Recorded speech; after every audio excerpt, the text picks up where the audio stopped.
जो अभी तक के लक्षण नजर आ रहे हैं मनीष जी, वो मुझको लग रहा है कि उत्तर प्रदेश दिल्ली में दोहराया जा रहा है। तो प्रधानमंत्री मोदी ने उस स्थान को कैसा आपके लिए सुगम कर दिया जो आज तक नहीं सदियों से वो दुर्गम है। इसके ये तो मैंने कहा ना कि ये अद्भुत देन है और इसको सदियों लोग याद रखेंगे कि कोई प्रधानमंत्री की 1000 साल तक यहाँ पर रोपवे नहीं था और आज प्रधानमंत्री मोदी करके जाएंगे तो सदियों तक लोग इसका उपयोग करेंगे कि वहां से आप कैलाश मानसरोवर के दर्शन सीधे करते हैं। और सबसे पहले उसकी शुरुआत प्रधानमंत्री मोदी ने स्वयं जाकर करी थी ताकि लोग जाने उसको। मैंने कहा कि प्रधानमंत्री मोदी का कालजयी उपहार है, वो कालजयी उपहार सनातन भारत के लिए, हिंदू और सिखों के लिए। सेकुलरिज्म का चादर ओढ़े इस भारत को के साथ जो छल किया गया, जो प्रपंच किया गया बॉलीवुड से लेके पूरे इस इतिहास के साथ, अब ऐसा लग रहा है कि इतिहास नहीं, एक कालजयी उपहार दे रहे हैं प्रधानमंत्री मोदी भारत को। मनीष जी, इस आज के टॉपिक पे हम लोग आए उससे पहले दो बातें मैं कहना चाहूंगा। एक, अभी मनीष जी ने अपने इंट्रो में रेखा गुप्ता के लिए बात की, दिल्ली के मुख्यमंत्री प्रवेश वर्मा के संदर्भ में।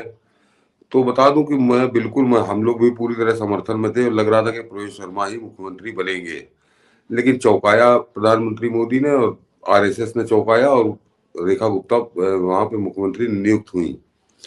लेकिन मुझको जो अभी तक के लक्षण नजर आ रहे हैं मनीष जी, वो मुझको लग रहा है कि उत्तर प्रदेश दिल्ली में दोहराया जा रहा है। जैसे याद करिए, जिस समय यूपी का मुख्यमंत्री बनना था तो मनोज सिन्हा की एक तरह से घोषणा हो गई थी, वो भी मंदिर और सब जगह हो आए थे, अपने पैतृक जो उनका देव स्थान है वहां पे भी जाकर उन्होंने मत्था वगैरह टेक लिया था। पूरी देश की मीडिया उनके पीछे पीछे घूम रही थी, लेकिन शाम होते होते पता चला कि बदल गया फैसला और योगी आदित्यनाथ मुख्यमंत्री होंगे।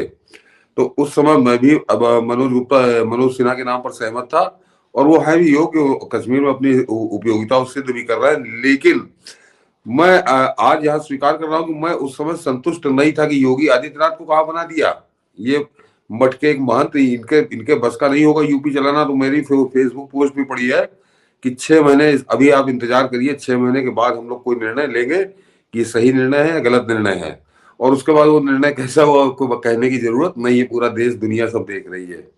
तो वही कहानी मुझको अब दिल्ली में भी दोहराई जाती नजर आ रही है कि रेखा गुप्ता का जब चयन हुआ था तो लोग प्रवेश वर्मा फलाने ढिमाके दुनिया भर से लोगों की तुलना कर रहे थे, लेकिन ये योगी बाबा को तो 6 महीने का समय दिया था, ये 6 दिन के अंदर कमाल करना इन्होंने शुरू कर दिया है। आगे इनको शुभकामनाएं। तो एक बात ये कहनी थी, और दूसरी एक जो अक्सर कमेंट में मनीष जी बहुत आता है और ट्विटर में भी मुझसे लोग लिख देते हैं, कभी कभी फेसबुक में भी लिखते हैं, मैं चुपचाप रहता हूँ, बोलता नहीं, लेकिन आज क्योंकि अभी जो मैं बात करने जा रहा हूँ हम लोग प्रधानमंत्री मोदी के संदर्भ में, उससे पहले मुझे ये कहना बड़ा जरूरी था कि आपने सुना होगा, देखा होगा, अनुभव किया होगा कि अगर कभी कभी चाय में मक्खी गिर जाती है तो वो चाय फेंक दी जाती है, वो पूरा आदमी लेता प्याला और उसको नाली में फेंक देता है। लेकिन अगर घी के डिब्बे में मक्खी गिर जाती है तो घी का डिब्बा नहीं फेंका जाता, उसमें से चम्मच निकाल के वो मक्खी को निकाल कर फेंक दिया जाता, घी का डिब्बा रहता है। ये मैं प्रैक्टिकल बता रहा हूँ आपको, आपने भी अनुभव किया होगा। कभी घी का डिब्बा कोई नहीं ले जाता, ले जाके उड़ेलने का, इसमें मक्खी गिर गई, उसको चम्मच से निकाल के फेंक देते, घी का डिब्बा रहता है। आज मैं इसलिए कह रहा हूँ कि मुझसे कहते हैं तो आप भी कभी कभी मोदी की आलोचना करते हैं। आलोचना करता हूँ तो इसलिए मैंने कहानी सुनाई कि आलोचना करता हूँ, लेकिन वो घी के डिब्बे में मक्खी गिरती है तो उस मक्खी को निकाल कर फेंकता हूँ।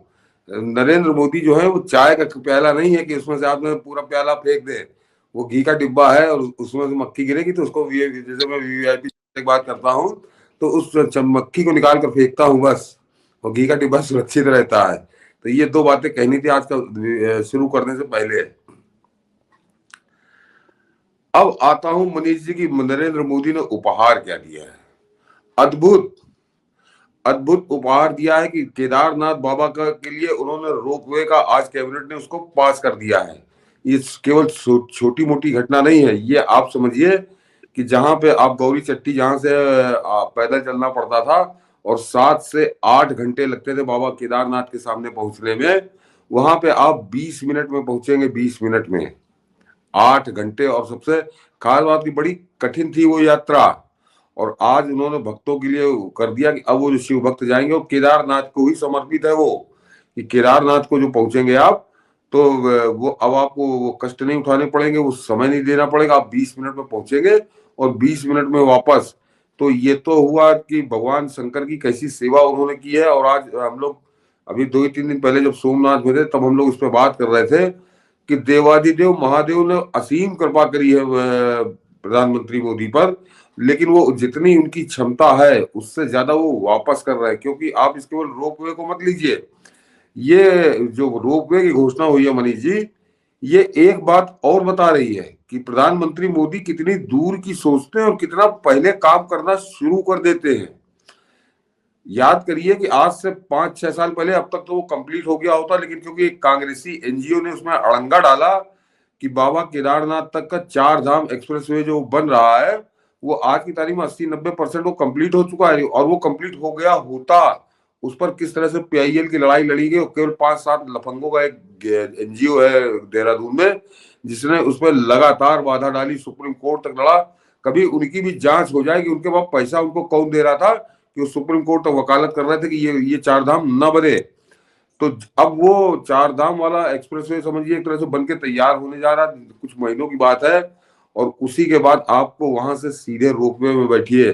तो प्रधानमंत्री मोदी ने उस स्थान को कैसा आपके लिए सुगम कर दिया जो आज तक नहीं, सदियों से वो दुर्गम है, सदियों से दुर्गम है। यानी आदि शंकराचार्य ने उस मंदिर को बनवाया 1000 साल पहले, 1100 साल पहले, और तब से लेकर अब तक इतनी सरल और इतनी सहज केदारनाथ यात्रा नहीं थी जितनी अब हो जाएगी, जो प्रधानमंत्री मोदी ने आज इसका फैसला किया है, उनकी कैबिनेट ने पास किया। अभी आपको दिखाएंगे क्या बोल रहे हो।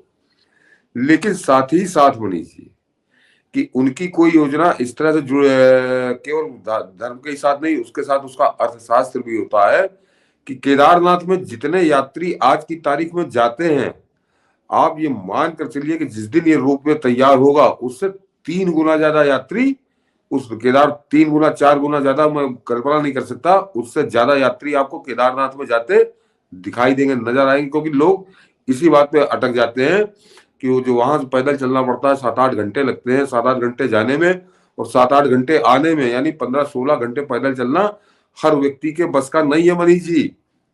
और इस अनुभव को प्रधानमंत्री मोदी ने स्वयं अनुभव किया है। वहां पहले 1 महीना जब राजनीति में प्रवेश नहीं था तब वो उसको वहां रहते थे, 1 महीना रहते थे वहीं पर, और वो पैदल जाते थे, पैदल आते थे। तो उनके दिमाग में बात थी। लेकिन केवल रोपवे बना देते तो बाकी समस्या थी। पहले उन्होंने सड़क बनाई और उसके बाद अब वो रोपवे, और साथ ही साथ रेलवे का मैं बता चुका हूँ कि 50,000 करोड़ का प्रोजेक्ट वो उससे काम कर रहा है। तो ये एक केदारनाथ के लिए जो उन्होंने किया, और साथ ही में मनीष जी जिस तरह से हिंदुओं के लिए, हम हिंदुओं के लिए ये बड़ा पवित्र है कि बाबा केदारनाथ, सिखों का बड़ा पवित्र तीर्थ स्थल है हेमकुंड साहब, और वो यात्रा और ज्यादा दुर्गम है मनीष जी, वो और ज्यादा दुर्गम है। अक्सर वृद्ध लोग नहीं जाते क्योंकि वो पैदल चलना पड़ता है, बड़ा लंबा चलना पड़ता है, संभवतः शायद 20 किलोमीटर चलना, 20 या 21 किलोमीटर आपको पैदल चलना पड़ता है, ट्रैकिंग करनी पड़ती है। तो उसकी वजह से बहुत से लोग हाथ खड़े कर देते हैं कि भैया हम नहीं जा पाएंगे। हेमकुंड साहब के लिए भी, साथ ही में केदारनाथ के साथ हेमकुंड साहब के लिए भी रोपवे की घोषणा की गई है आज कि वो भी बन के तैयार होगा। कैबिनेट से पास हो गया तो वो उसकी शुरुआत होने की बात है। मेरा सवाल मनीष जी कुछ और है इसके, ये तो मैंने कहा ना कि ये अद्भुत देन है और इसको सदियों लोग याद रखेंगे कि कोई प्रधानमंत्री की 1000 साल तक यहाँ पर रोपवे नहीं था, और आज प्रधानमंत्री मोदी करके जाएंगे तो सदियों तक लोग इसका उपयोग करेंगे। और मैं जानबूझकर कह रहा हूँ कि इसमें जरा आप समझिए कि पहले कैसी सनातन द्रोही सरकारें थी कि मनीष जी दुनिया के अंदर अगर आप चेक करें कि रोपवे कब से है, तो रोपवे का जो कंसेप्ट है वो तो 16वीं शताब्दी में मिलता है। तब मशीनें नहीं थी, लेकिन 1663 में शुरू हो गया था। लेकिन अगर आप वैसे बात करें तो आपको मिलेगा कि 1932 1930 ये दुनिया के अंदर रोपवे चलने लगे थे। और हिंदुस्तान के अंदर भी जो राजगीर है मनीष जी, आपका बिहार का राजगीर में आपका रोपवे है, छोटा रोपवे है, वो 1960 यानी आज से करीब 65 साल पहले वहां पे भी बन गया था। केदारनाथ की ध्यान क्यों नहीं आया इनको, जो सबसे दुर्गम था, जहां सबसे ज्यादा जरूरी था, इन्होंने कभी उसकी तरफ देखा नहीं। इन कांग्रेसियों ने, या जो कांग्रेसियों की सरकार रही, इन्होंने उसकी तरफ देखा नहीं। हेमकुंड साहब पर ध्यान क्यों नहीं आया, क्योंकि इनको था कि यार वो सरदारों के वोट कितने हैं। अगर कोई मुसलमानों का तीर्थ होता तो सबसे पहले वही बना होता। इसको भी जरा नोट कर लीजिए, क्योंकि सरदारों की संख्या कम है और वो 2-3 करोड़ है, तो उनका उनका तीर्थ वैसे ही पड़ा था। वो 21 किलोमीटर पैदल चल के जाते थे, 21 किलोमीटर पैदल चल के आते थे अपने सबसे पवित्र तीर्थ के लिए। तो उसका ध्यान अगर किया तो प्रधानमंत्री मोदी ने किया। तो 1960 से लेकर 65 साल तक ये कौन सी भाड़ झोंकते रहे ये लोग। तो ये कांग्रेसियों का सनातन द्रोही चरित्र था कि इनकी इच्छा ही नहीं थी। और मनीष जी, केवल आप केदारनाथ की बात क्यों करें, वैष्णो देवी तो लाखों आदमी जाता है, लेकिन वहां पर रोपवे लगवाने के ध्यान प्रधानमंत्री मोदी का ही आया, उन्होंने ही वहां पे बनवाया। अब केदारनाथ की बारी है। तो ये जो चीजें हैं बताती हैं। और सबसे खास बात कि भगवान शंकर के जो सबसे दुर्गम 3 स्थल हैं जहां पर जाना कठिन है, उन तीनों का रास्ता सब आसान करने का काम केवल नरेंद्र मोदी ने ही किया है। तो वो जो उन्होंने, मैं अक्सर जिक्र करता हूं क्योंकि उस समय मैं संयोग से मैं सामने खड़ा था कि जिस समय उन्होंने बनारस में कहा था कि मुझको किसी ने नहीं, मुझको माँ गंगा ने बुलाया है, तो वास्तव में भगवान शंकर के आदेश पर माँ गंगा ने ही उनको बुलाया था। क्योंकि भगवान शंकर जानते थे कि ऐसी सेवा करने वाला दूसरा सेवक इस धरती पर नहीं मिलेगा। और जैसी सेवा उन्होंने की है वो समझ लीजिए कि सबसे दुर्गम एक केदारनाथ की बात मैंने की। इसके अलावा मनीष जी, अमरनाथ की यात्रा में हम लोगों ने शायद उस पर भी कार्यक्रम किया था कि अक्टूबर या नवंबर 2023, वहां पर भी पूरी आप जो चलते हैं श्रीनगर से तो अमरनाथ यात्रा तक पूरी रोड तैयार है। अब उस पर ट्रैफिक कब खोलते हैं, और वो वीडियो मनीष जी मैंने उसी के नीचे डाला, अश्विनी वैष्णव वाले के नीचे, उसको दिखा दीजिएगा, चाहे दिखा दीजिए कि वहां पर बाबा अमरनाथ के गुफा तक आपकी कार पहुंचती है, कार। तो ये एक अद्भुत काम किया है प्रधानमंत्री मोदी ने, जो असंभव लगता था। ये देखिए, ये हाँ, इसमें साउंड नहीं है, केवल आपको ऐसे देखना कि ये बाबा अमरनाथ की पूरे उन्होंने यात्रा दिखाई है कि कैसे आप चलेंगे और कैसा रास्ता है, कि आप सोचिए कि किस तरह से कैसे सड़कें बनी होंगी। लेकिन प्रधानमंत्री मोदी ने असंभव को संभव यहां भी करके दिखाया। तो बाबा केदारनाथ और बाबा अमरनाथ का आप सामने देख रहे हैं नजारा कि कैसे स्थिति में वो बनी है, और वहां तक पहुंच गई है, वो गुफा तक आपकी कार पहुंचेगी। ये जरा देखिए, मतलब ये रास्ता बन रहा है अभी। ये नहीं मनीष जी, बन गया। अब उसको कुछ और तैयारियां हैं, क्योंकि पब्लिक जब चलेगी तो उसमें कोई बड़ी दुर्घटना भी हो सकती है। बड़ा खतरनाक रास्ता है ये। लेकिन वहां पे तो आदमी का पैदल जाना मुश्किल था। आपने सुना होगा जो अमरनाथ जाते थे पहले कि पैदल में डर लगा करता था कि पाँव न फिसल जाए, तो ऐसा हो जाए। तो वहां पर 4 पहिए की गाड़ी अब गुफा तक जा सकती है। सबसे पहले उन्होंने आर्मी की गाड़ी को भेजा था अक्टूबर 2023 में, और अब वो और मान लीजिए 1-2 साल लगेंगे, लेकिन आपको वहां तक गाड़ी पहुंचाएगी। जो रास्ते के खतरे थे, जो रास्ते की थकान थी अमरनाथ जाने के लिए, वो एक तरह से खत्म करी है। तो बाबा भोलेनाथ, ये देखिए गाड़ी, अब देखिए कैसी, अभी तो वो सड़क केवल रास्ता बना है, उसको पूरे पक्की रोड बनेगी। लेकिन ये इन्होंने संभव कर दिया प्रधानमंत्री मोदी ने। ये सबसे खास बात है कि आप सोचिए कि हम लोग कभी सोच नहीं सकते थे कि अमरनाथ की गुफा तक गाड़ी जाएगी, जहां पैदल चलना मुश्किल है। और बाबा केदारनाथ के यहाँ आप सीधे रोपवे से उतरेंगे उनके दरवाजे पर जाकर।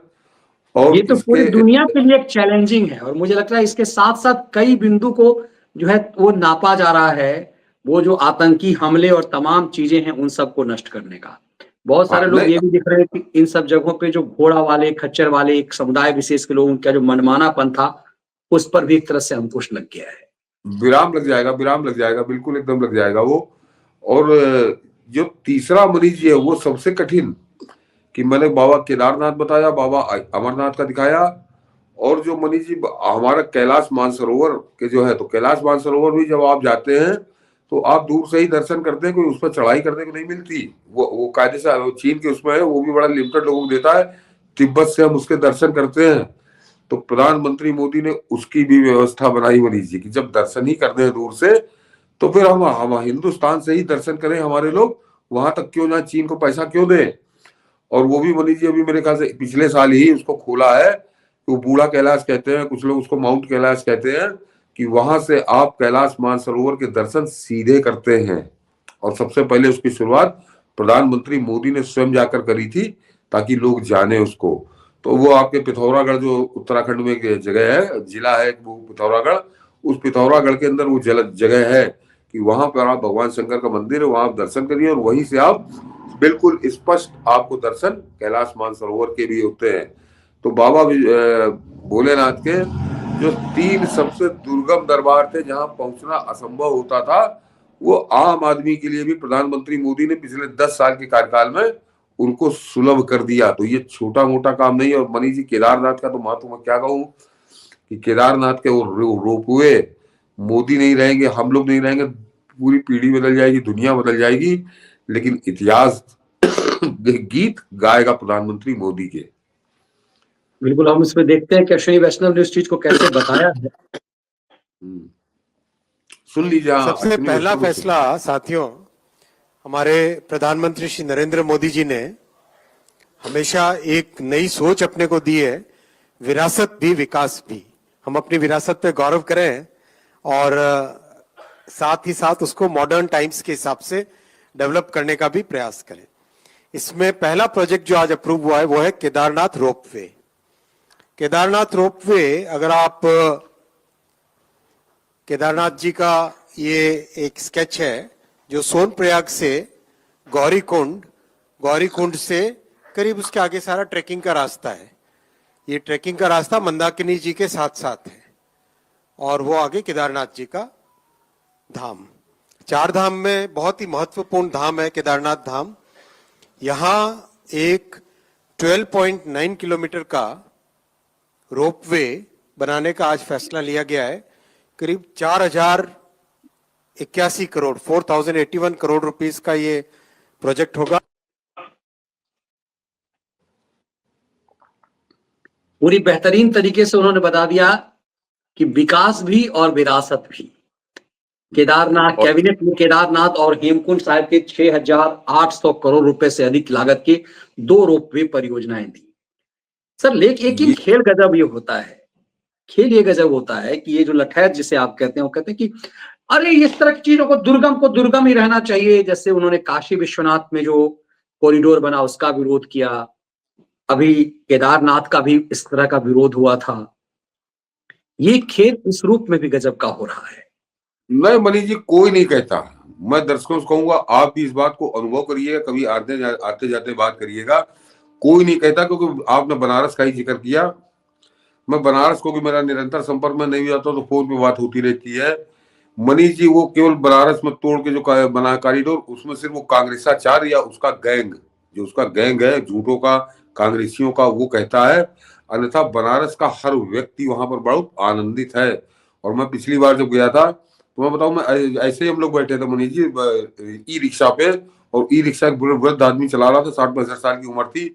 और जब उससे पूछा तो उसने बताया कि वो जो 200, 300, 200-250 घर तोड़े गए हैं उस बाबा विश्वनाथ के कॉरिडोर को बनाने पे, तो उसमें उसका भी घर था।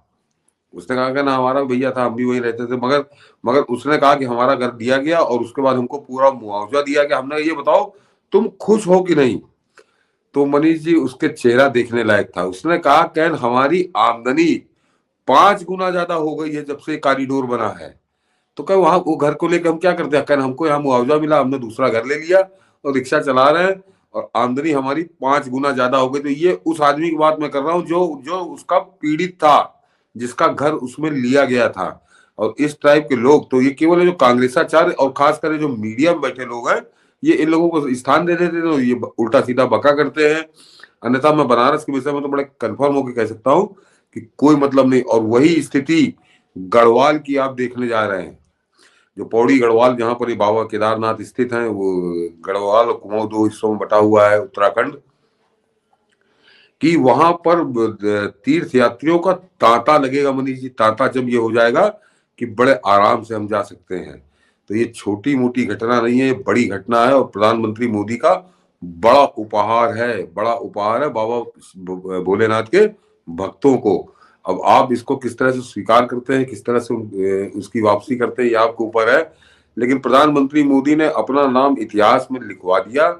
कि मैं जरा दूसरे टाइप का उदाहरण देने जा रहा हूँ, उसको अनर्गल मत लीजिएगा। मैं शिव भक्ति की बात कर रहा हूँ कि संभवतः भारत के इतिहास में रावण के बाद अगर दूसरा कोई शिव भक्त हुआ है तो वो प्रधानमंत्री मोदी, जिसकी आप कैटेगरी दे सकते हैं। अब आप रावण से तुलना कर रहे हैं, मैं रावण के उससे तुलना नहीं कर रहा हूं, लेकिन रावण से बड़ा शिव भक्त इस धरती पर नहीं हुआ कोई।